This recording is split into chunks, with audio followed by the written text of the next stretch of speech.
चलिए दोस्त, आज बात करने वाले हैं रेपिटस एक्सटी सिरप के बारे में। ठीक है दोस्त, यह किसके लिए होता है, कैसे प्रयोग करते हैं, क्या क्या साइड इफ़ेक्ट है, सब कुछ बताएंगे। लेकिन आप वीडियो को बिल्कुल भी स्किप मत करिए, नहीं तो आपको यह सब जानकारी नहीं मिल पाएगी। ठीक है दोस्त, चलिए देखिए, ये देखिए रेपिटस एक्सटी सिरप है। यह मैक्लियाड कंपनी की दवा है। इसमें साल्ट क्या है, टर्बुटालिन सल्फेट एसिप्रोफाइलिन एंड गुआइफेंसिन इसमें साल्ट है। यह आपके मार्केट में 116 रुपये तक मिल जाएगा। इसका दाम हमेशा घटता बढ़ता रहता है मार्केट के वैल्यू के हिसाब से। ठीक है दोस्त, चलिए दोस्त, और आपको बताते हैं कि यह किसके लिए फ़ायदा करता है। ठीक है दोस्त, लेकिन आप वीडियो को अंत तक बने रहिएगा ज़रूर, ताकि आपको पूरी तरह से यह जानकारी मिल सके। ठीक है दोस्त, चलिए दोस्त, आपको बताते हैं। ये देखिए, क्रोनिक ऑब्स्ट्रक्टिव पल्मोनरी डिजीज़ के लिए फ़ायदा करता है। ये क्या होता है उसके बारे में थोड़ा सा मैं बताऊंगा। ठीक है दोस्त, फेफड़े से संबंधित रोगों का यह एक समूह होता है। यह रोग सांसों को अवरुद्ध करता है और इससे सांस लेने में मुश्किल होती है। क्रोनिक ऑब्स्ट्रक्टिव पल्मोनरी डिजीज में बनने वाले दो सबसे आम परिस्थितियां हैं, क्रोनिक ब्रोंकाइटिस और क्रोनिक ब्रोंकियल की सूजन होती है। यह ब्रोंकियल ट्यूब आपके फेफड़े तक हवा ले जाने का काम करती है। वातस्फीति तब होता है जब फेफड़े की सबसे छोटी हवा के अंश से बनी थैली धीरे धीरे नष्ट हो जाती है। क्रोनिक ऑब्स्ट्रक्टिव पल्मोनरी डिजीज से आपके फेफड़े में होने वाले नुकसान को दोबारा ठीक नहीं किया जा सकता, लेकिन इसके उपचार से लक्षणों को नियंत्रण करने और आगे के नुकसान को कम करने में मदद करता है। ठीक है दोस्त, चलिए और आपको बताते हैं ये किसके लिए फ़ायदा करता है। ये देखिए, खांसी के लिए फ़ायदा करता है ये रेपिटस एक्सटी सिरप। ठीक है दोस्त, खांसी क्या है, खांसी जिसको मेडिकल भाषा में टिश्यूज कहा जाता है, अचानक से असर करने वाला एक रिफ्लेक्स है। इसका उद्देश्य हमारी बाहरी सूक्ष्म जीवों, रोगाणुओं, जलन, तरल पदार्थ और बलगम को हमारे श्वसन नली और गले में से साफ करना होता है। फेफड़े से हवा का तेजी से निष्कासित करता है। खांसी जानबूझकर या बिना इच्छा के हो सकती है। हालांकि खांसी एक गंभीर बीमारी का संकेत भी है। खांसी के अधिकतर के मामले में दवा लेने की ज़रूरत नहीं होती, क्योंकि खांसी अपने आप ठीक हो जाती है। ठीक है दोस्त, चलिए और आपको बताते हैं यह किसके लिए फ़ायदा कर। ये देखिए, ब्रोंकाइटिस के लिए फ़ायदा करता है। ब्रोंकाइटिस क्या है, ब्रोंकाइटिस के बारे में मैंने बहुत सारे वीडियो में बताया है, लेकिन आपको फिर से बताना चाहता हूँ।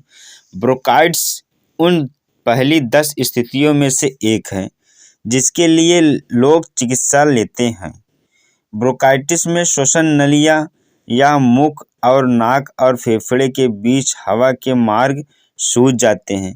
विशेष रूप से ब्रोंकाइटिस में ब्रोंकियल की लाइनिंग की सूजन हो जाती है। ब्रोंकाइटिस से पीड़ित लोगों को फेफड़े में हवा और ऑक्सीजन लेने की क्षमता कम हो जाती है। यह सूजन वायरस, बैक्टीरिया, धूम्रपान करने या रासायनिक प्रदूषण या धूल में सांस लेने के कारण हो सकती है।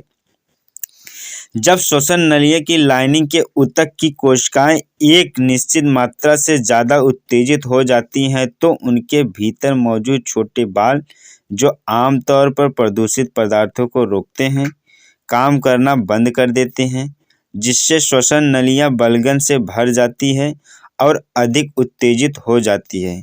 ब्रोंकाइटिस से पीड़ित लोगों को अक्सर गाढ़े बलगम वाले खांसी होती है, जिसका रंग फीका हो सकता है, और लगभग 90% लोग ब्रोंकाइटिस में चिकित्सा का ही सलाह लेते हैं। ठीक है दोस्त, चलिए और आपको बताते हैं यह और किसके लिए फ़ायदा करता है। ये देखिए, वातस्फीति के लिए फ़ायदा करता है। वातस्फीति क्या है उसके बारे में थोड़ा सा मैं आपको बता दूं।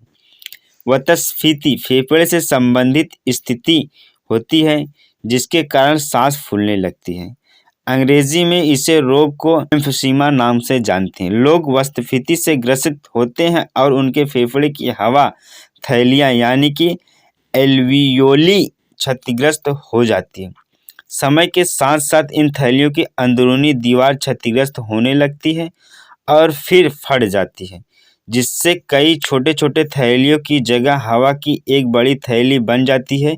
इस स्थिति में फेफड़ों की सतह का क्षेत्र कम हो जाता है, जिस कारण से आपके खून में पहुंचने वाली ऑक्सीजन की मात्रा भी कम हो जाती है। वातस्फीति से ग्रसित लोग जब सांस छोड़ते हैं तो उनके फेफड़े की क्षतिग्रस्त थैलियाँ में पुरानी हवा फंस जाती है, जिससे नई और ऑक्सीजन युक्त हवा उनमें प्रवेश नहीं कर पाता। वातस्फीति से ग्रस्त ज़्यादातर लोग को क्रोनिक ब्रोंकाइटिस भी होता है। क्रोनिक ब्रोंकाइटिस में फेफड़े तक हवा पहुंचाने वाली नलियों में सूजन, लालिमा, जलन हो जाता है, जिससे गंभीर खांसी पैदा हो सकती है। एम्फीसीमा और क्रोनिक ब्रोंकाइटिस में दो रोग हैं जो मिलकर क्रोनिक ऑब्स्ट्रक्टिव पल्मोनरी रोग पैदा करते हैं।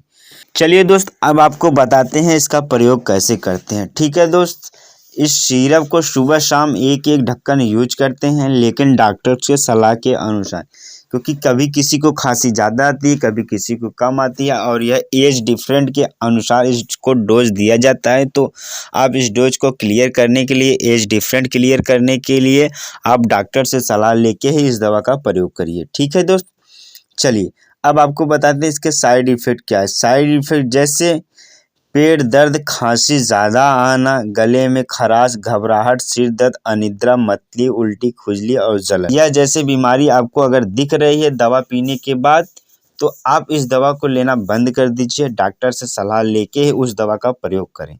ठीक है दोस्त, चलिए अब आपको मैं बताना चाहूँगा, यह जानकारी ऑफलाइन और ऑनलाइन के माध्यम से बताई गई है।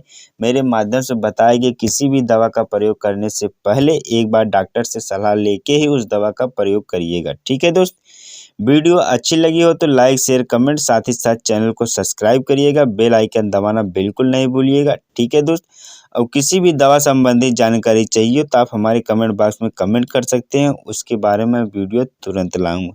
ठीक है दोस्त, अभी के लिए tata, bye bye, take care.